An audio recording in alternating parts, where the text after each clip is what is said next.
concept I'm going to teach from today in reference to Mother's Day is from a new perspective, and to be honest with you, it's going to come from the Old Testament. It's going to come from the Old Testament.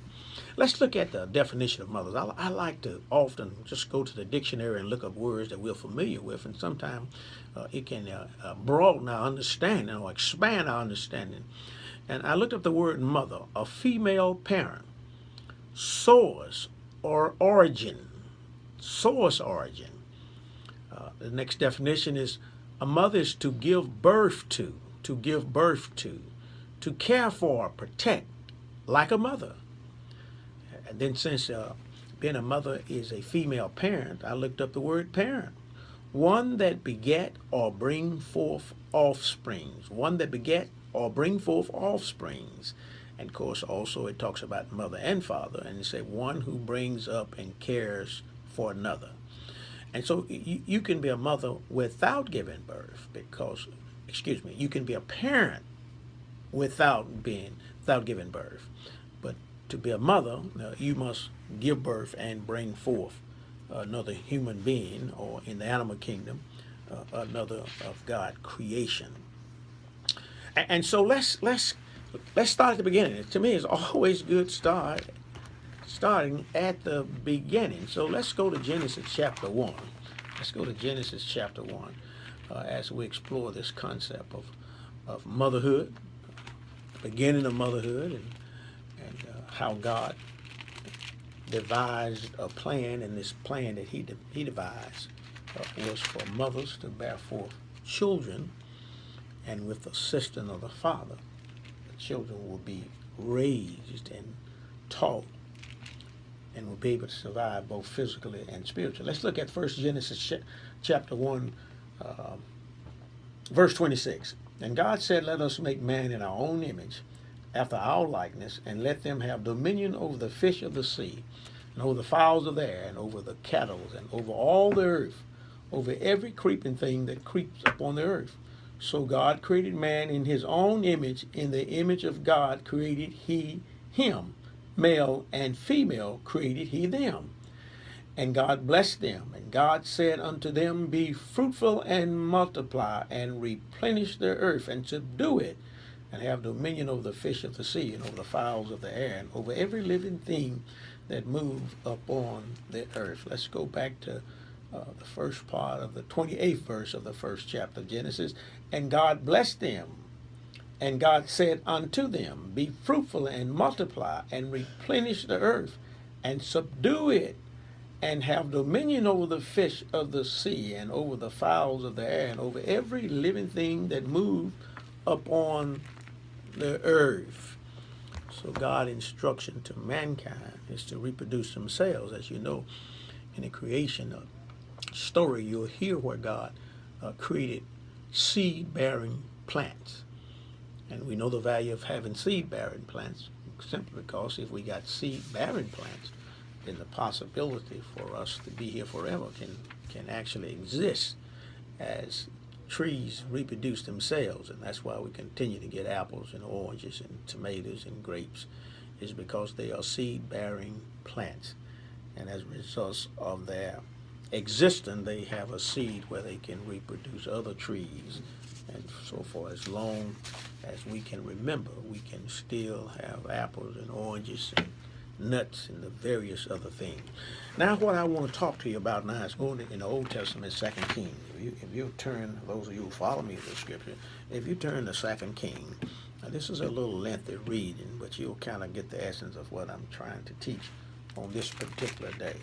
As you know, Elisha, who was a prophet and was in a time when kings were lining up against each other, putting themselves in a situation where they could either protect themselves from others or either to attack others for their own protection. Let me really start with verse 1. It says, and it fell on the day that Elijah passed Shunem, where a great woman, and she constrained him to eat bread. And so it was, that as oft as he passed by, he turned in thither to eat bread. And she said unto her husband, behold, now I perceive that this is a holy man of God, which passed by us continuously. Let us make a little chamber, I pray thee, and the wall, and let us set up for him a bed, and a table, and a stool, and a candlestick. And it shall be, when he cometh to us, that we shall turn in thither. And it fell on a day that he came thither, and he turned into the chamber, and lay there. And he said unto Gezer his servant, Call the Shunammite. And when he had called her, she stood before him. And he said unto her, Say now unto her, Behold, thou hast been careful for us with all this care. What is to be done for thee? Wilt thou be spoken for to the king, or to the captain of the host? And she answered, I dwell among my own people. And he said, What then is to be done for her? And Gehazi answered, Verily, she has no child, and her husband is old. And he said, Call her. And when he had called her, he stood in the door. And he said, About this season, according to time of life, thou shalt embrace a son. And she said, Nay, my lord, thou man of God, do not lie unto thine handmaid. And the woman conceived and bare a son at that season that Elijah had said unto her, according to the time of life. And when the child was grown, it fell on a day that he went out to his father to the reaper. And he said unto his father, My head, my head. And he said to the lad, Carry him to his mother. And when he had taken him and brought him to his mother, he sat on her knees till noon, and then died. And she went up and laid him on the bed of the man of God, and shut the door upon him, and went out. And she called upon her husband, and said, Send me, I pray thee, one of the young men, and one of the asses, that I may run to the man of God, and come again. And he said, Wherefore wilt thou go to him today? It is neither the new moon or the Sabbath. And she said, It shall be well. Then she saddled an ass, and said to her servant, Drive, and go forward. Slack not thy riding for me, except I bid thee. So she went and came unto the man of God at Mount Carmel. And it came to pass, when the man of God saw her afar off, that he sent to Gehazi the servant, Behold, yonder is the Shunammite. And now I pray thee to meet her, and say unto her, Is it well with thee? Is it well with thy husband? Is it well with the child? And she answered, It is well. And when she came to the man of God, to the hill, she caught him by the feet. And Gehazi came near to thrust her away. And the man of God said, Let her alone, for her soul is vexed within her. And the Lord has hid it from me, and has not told me.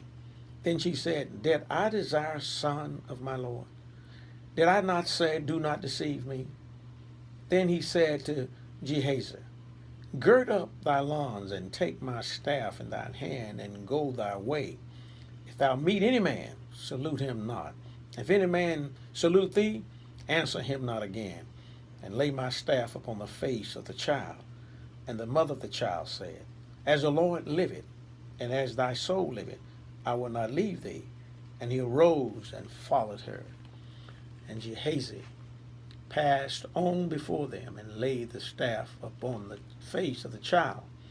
But there was neither voice nor hearing. Therefore he went again to meet him, and told him, saying, The child is not awakened. And when Elisha was come into the house, behold, the child was dead, and lay upon his bed. And he went in therefore, and shut the door upon them twain, and prayed unto the Lord. And he went up, and laid upon the child, and put his mouth upon his mouth, and his eyes upon his eyes, and his hands upon his hand. And he stretched himself unto the child, and the flesh of the child waxed warm.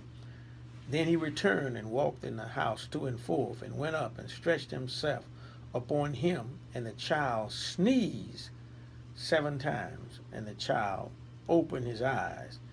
And he called Gehazi, and said, Call this Shunammite. So he called her, and when her, and when she was come in unto him, he said, Take up thy son.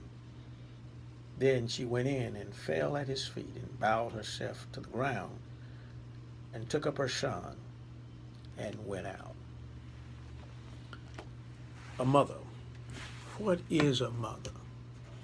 Why it's so important that those of us who have mothers be thankful, and why it's important that those who are mothers will also be sensitive to this wonderful relationship God has created between a mother and her children. But I want to look at it from another